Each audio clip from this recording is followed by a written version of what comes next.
La historia de la Iglesia del Señor. Estamos analizando algunos aspectos del cisma luterano, conocido en la historia como la reforma religiosa, la reforma protestante.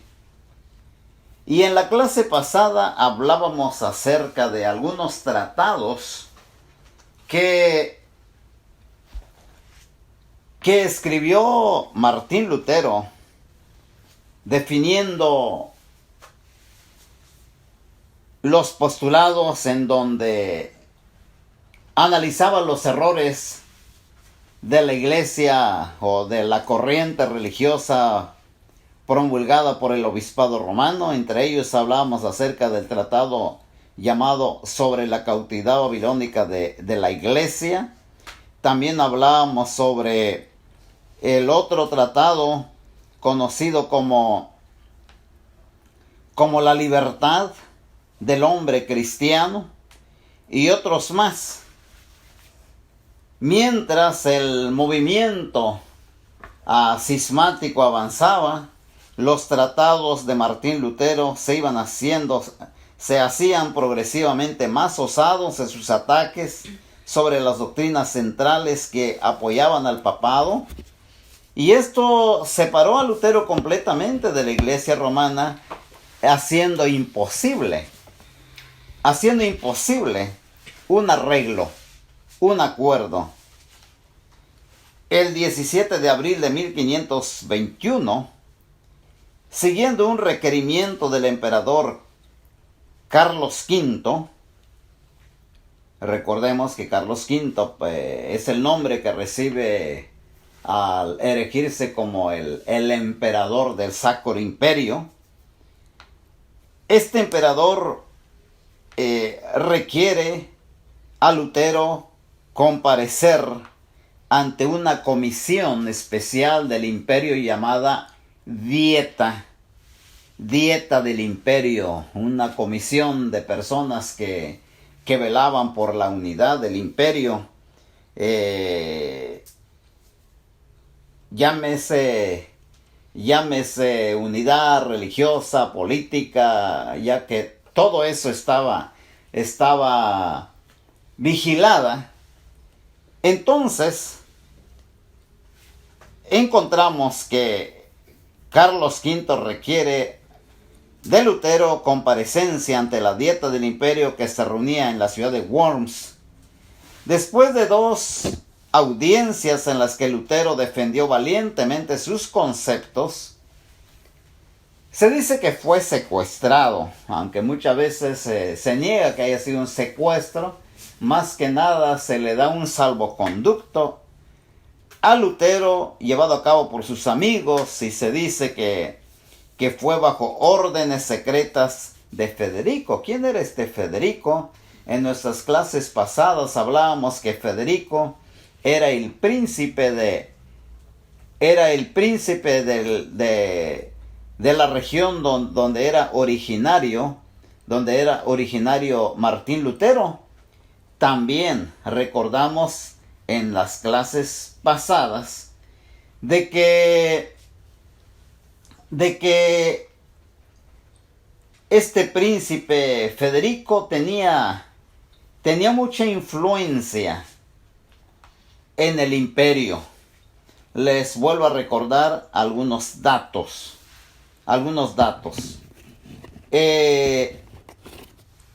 Estamos en el año de 1518 y en el mes de noviembre de este año Lutero apela a un concilio general como autoridad terrenal final en el cristianismo para transmitir sus conceptos, las ideas de él. Esto constituyó un acto de hostilidad directo contra la persona del Papa, puesto que los papas anteriores por un siglo habían descrito tal apelación como una herejía abierta. La precaria situación de Lutero, sin embargo, fue grandemente socorrida por la influencia de Federico. ¿Se acuerdan? En la clase pasada hablamos acerca de esto. ¿Quién era Federico? Bueno, brevemente. El Santo Imperio Romano El santo emperador romano había muerto el 12 de enero de 1519 y Federico era uno de los 7 hombres que podían elegir un nuevo emperador. El Papa deseaba ardientemente imponer al que debía ser elegido y consecuentemente era muy condescendiente con Federico, ya que Federico tenía una gran influencia en Alemania y puesto que él tenía esa influencia para designar al nuevo emperador, entonces el Papa quería estar bien con él. Esto explica probablemente la reversión de la política antagonista del Papa en cuanto a la persona de Lutero. Bien, una vez explicado esto, encontramos que una vez que Lutero acude ante la dieta del imperio para defender sus conceptos religiosos, fue llevado secretamente bajo las órdenes de Federico para protegerlo de una muerte segura. Y así, el 4 de mayo de 1521, llegó disfrazado a Wartburgo. Mientras tanto, el 26 de mayo en Worms, después que los partidarios de Lutero hubieron regresado a su lugar, las fuerzas papales pudieron conseguir un edicto que proclamaba proscrito a Lutero. Así, a mediados de 1521, Lutero había sido excomulgado por la Iglesia romana y proscrito en todo el imperio. Ahora, parecía que la causa luterana, el movimiento de reforma luterano, estaba perdida otra vez. Y la historia parecía destinada a sumar el nombre de Martín Lutero a la larga lista de víctimas de la intolerancia eclesiástica. Ya muchos hombres habían tratado con muchos estudios, con muchos tratados de convencer al obispado romano de un cambio, no lo habían logrado. Antes habían encontrado la muerte. Y muertes horrendas como la de Juan Hus, ¿se acuerda usted de que fue muerto en la hoguera? Sin embargo, el secuestro de Lutero por sus amigos lo libró del posible daño físico por cerca de un año. Además, el emperador Carlos V se envolvió en guerra con el rey Francisco I de Francia poco después de terminar la dieta de Worms en 1521. Esta guerra siguió intermitentemente por los siguientes 8 años. Además, las manos del emperador, el principal oponente de Lutero, estaban apartadas de Lutero por la amenaza de los turcos, que estaban entrando por los Balcanes con la intención de invadir el imperio. Es bastante interesante que el emperador Carlos V se demorara también por suprimir a los luteranos por las maniobras políticas del mismo Papa, que estaba temeroso de la cantidad de poder en manos de Carlos. En fin, hermanos, era una lucha por el poder solamente. Pero esto benefició a Lutero. ¿Por qué? Porque el enemigo más poderoso, Carlos, estaba enfrascado en una guerra con Francia. El Papa trataba de restarle poder al emperador. Bueno, entonces se encontraba a salvo Lutero. Durante este tiempo, con la ayuda de Melanchthon y de otros, Lutero preparó una gran cantidad de literatura, incluyendo una excelente traducción alemana de la palabra del Señor, es decir, de la Biblia. Lutero también reveló el carácter de su movimiento. Veamos bien este punto. Repito, Lutero reveló el carácter de su movimiento.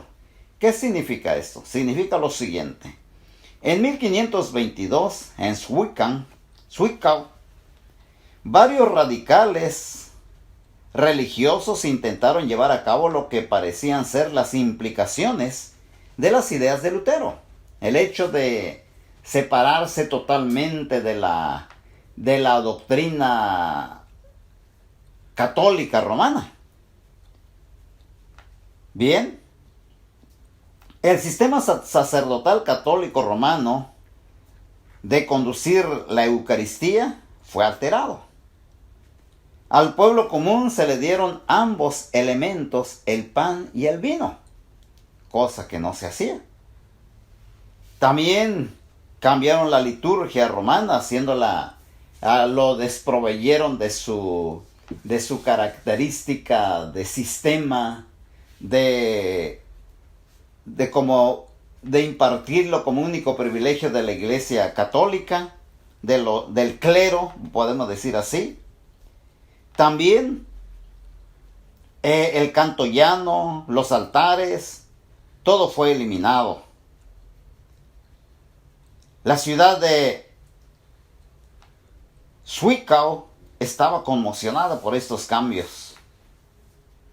Bueno, Lutero dejó voluntariamente su refugio en Wartburgo para tomar el mando personal en el ataque a estos cambios radicales. Desde entonces Lutero puede ser descrito como un reformador conservador. No estaba preparado, mostró su falta de preparación para un cambio total, para un cambio netamente espiritual, netamente bíblico. Recordemos que el inicio de su movimiento fue el hecho de altercar contra las indulgencias. De ahí gradualmente fue viendo otros puntos bíblicos.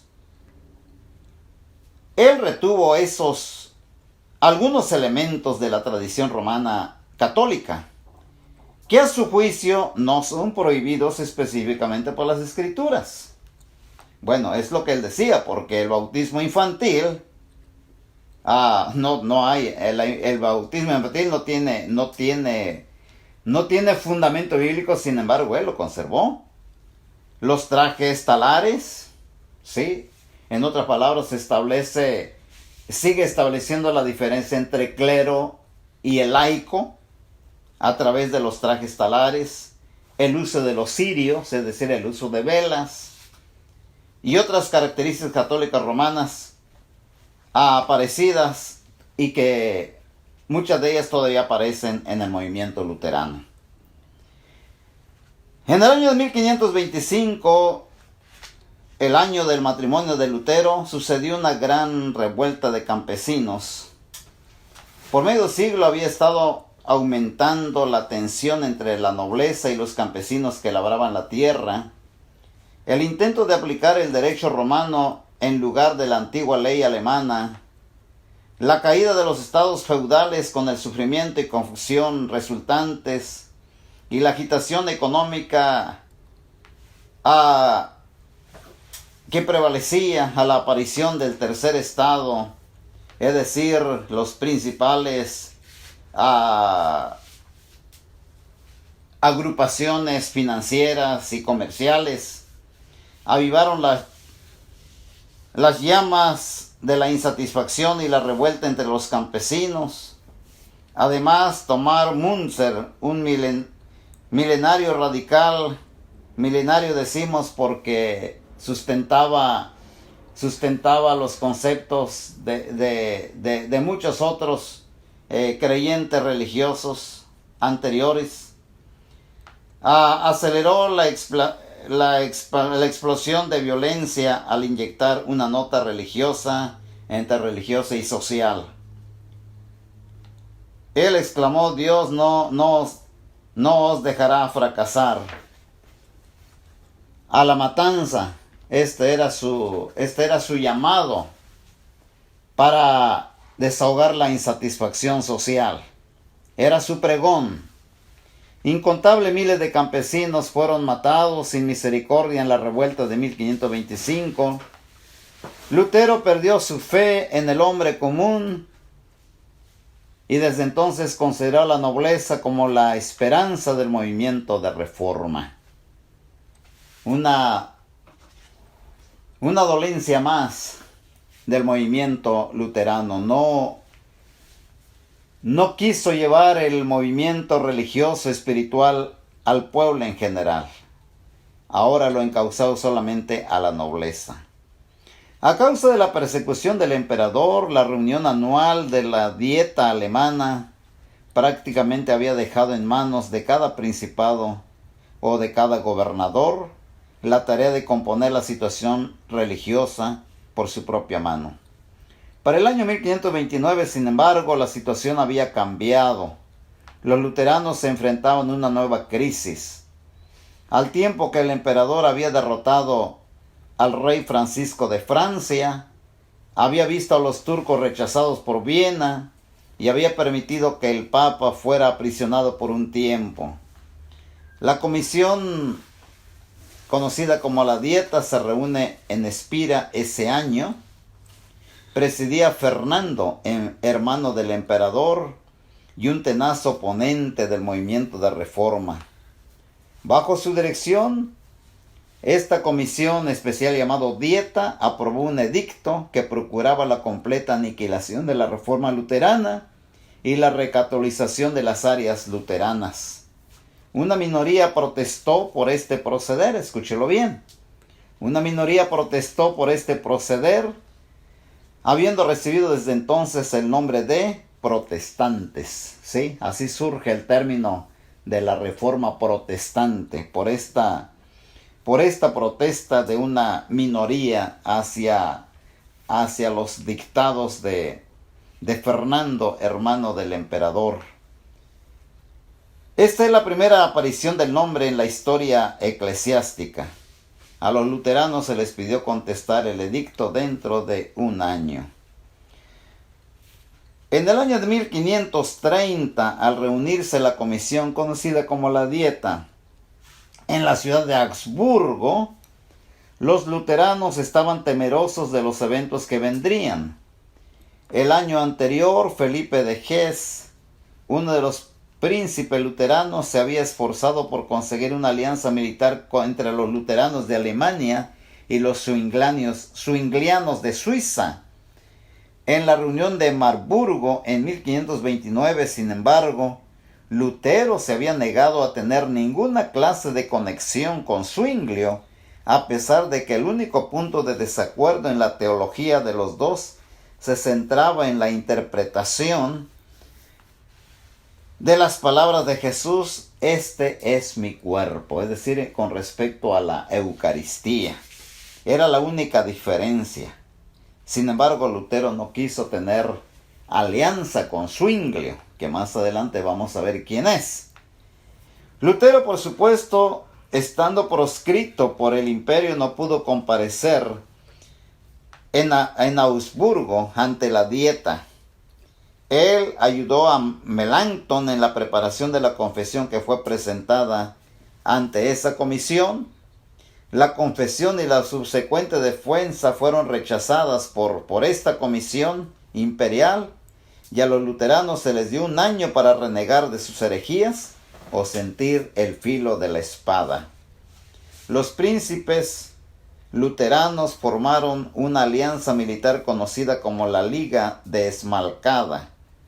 Los príncipes católicos también se habían unido para la acción militar. Otra vez el emperador Carlos no creyó oportuno atacar al movimiento luterano. ¿Por qué? Porque los turcos estaban amenazando.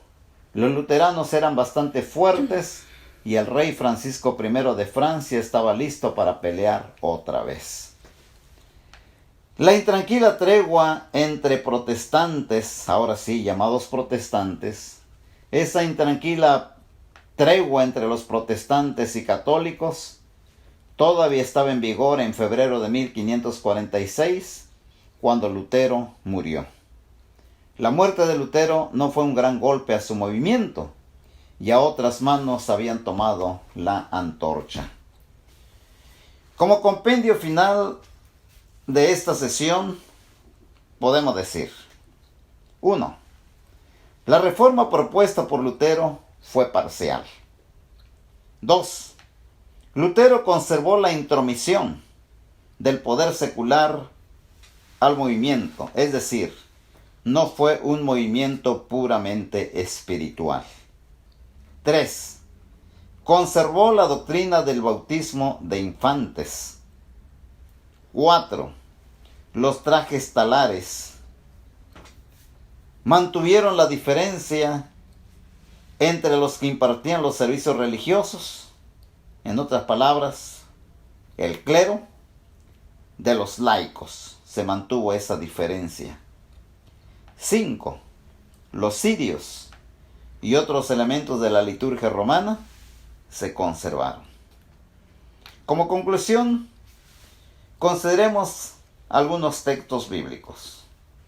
Leamos Daniel capítulo 2, versículo 44, al anunciar el advenimiento de la iglesia con nuestro Señor Jesucristo durante el Imperio Romano, al sueño de Nabucodonosor. Daniel dijo esto, Daniel 2:44, y en los días de estos reyes, refiriéndose a los reyes de Roma, el Dios del cielo levantará un reino que no será jamás destruido, ni será el reino dejado a otro pueblo.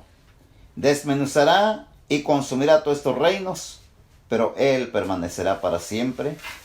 De la manera que viste que del monte fue cortada una piedra, no con mano, la cual desmenuzó el hierro, el bronce, el barro, la plata y el oro. El gran Dios ha mostrado al rey lo que ha de acontecer en lo porvenir, y el sueño es verdadero y fiel su interpretación. Daniel estaba hablando de un reino, a diferencia de los 4 reinos que está hablando en este capítulo: el imperio babilónico, el imperio medo-persa, el imperio griego y el imperio romano. Estaba hablando de un reino de Dios, de un reino puramente espiritual. Tiempo después, en Mateo 16:18, a este reino se le conoce también como la iglesia. Mateo capítulo 16, versículos 18 y 19, en palabras de nuestro Señor Jesucristo dice: y yo también te digo que tú eres Pedro, y sobre esta roca edificaré mi iglesia, y las puertas del Hades no prevalecerán contra ella. Está hablando de una iglesia eterna, y lo único eterno, por lo tanto, es algo netamente espiritual y no humano. El 19 dice: y a ti te daré la llave del reino de los cielos, y todo lo que atares en la tierra será atado en los cielos, y todo lo que desatares en la tierra será desatado en los cielos. Una vez más, 3 conceptos. Iglesia, con el versículo 19, reino de los cielos. Segundo, las puertas del Hades no prevalecerán contra ella, un reino eterno. Solamente algo espiritual puede ser eterno. Bien, entonces, la iglesia debe ser un reino netamente espiritual. No un reino alemán, no un reino romano, no un sacro imperio romano. Definitivamente no. Tiene que ser algo espiritual. Segundo punto. Marcos 16:16. Marcos 16:16 dice aquí así: el que creyere y fuere bautizado será salvo, mas el que no creyere será condenado. El bautismo precede a una creencia, a una fe, a una obediencia. El que creyere y fuere bautizado será salvo, mas el que no creyere será condenado. El bautismo precede a un conocimiento de la voluntad de Dios.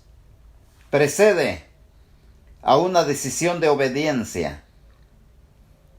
También precede a un acto de arrepentimiento, como dice Hechos capítulo 2, versículo 38, donde dice: arrepentíos y bautícese cada uno de vosotros en el nombre de Jesucristo para perdón de los pecados, y recibiréis el don del Espíritu Santo. Arrepentimiento, un cambio de actitud. ¿sí? Y para no hacer largo este punto, el bautismo es una muerte y una resurrección. Veamos Colosenses. Colosenses capítulo 2. Ahí en el versículos 12 y 13, donde dice: sepultados con él en el bautismo, en el cual fuisteis también resucitados con él mediante la fe en el poder de Dios. Dice, mediante la fe en el poder de Dios que le levantó de los muertos. Una vez más, fe. 13. Y a vosotros, estando muertos en pecados. Está hablando de personas adultas. Y a vosotros, estando muertos en pecados y en la incircuncisión de vuestra carne, os dio vida juntamente con él, perdonándoos todos los pecados. Está hablando de un nuevo nacimiento del creyente. Está hablando de personas arrepentidas, de personas con un cambio de actitud, con la decisión de obedecer a nuestro Señor Jesucristo, después de haber conocido su sacrificio como holocausto y como expiación. Y finalmente, en primera carta de Pedro capítulo 2, versículo 9, ese texto tan conocido que dice: mas vosotros sois linaje escogido. Está hablando no solamente al clero, está hablando a todos los creyentes.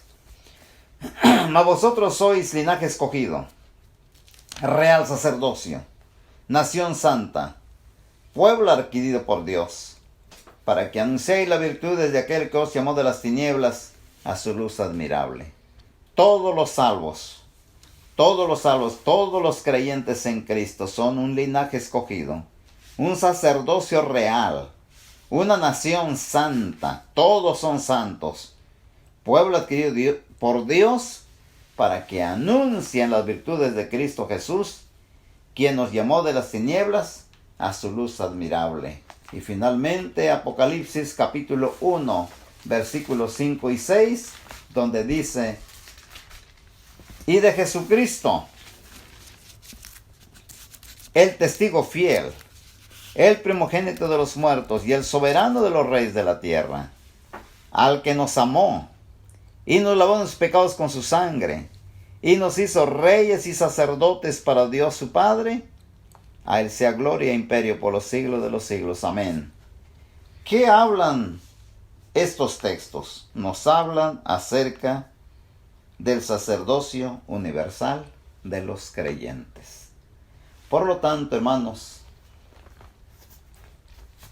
Lutero significa en la historia el surgimiento de un movimiento cismático únicamente, que consigue algunos puntos para que la humanidad reflexione sobre la necesidad de conocer más de la palabra del Señor Jesús, de la palabra de Dios y la obra redentora de Cristo Jesús, pero no promovió eso que ya sustentaban los cristianos, que a través de la clandestinidad una y otra vez predicaban el evangelio puro y llevaban una vida cristiana fiel a los principios de nuestro Señor Jesucristo y a los principios de las doctrinas apostólicas.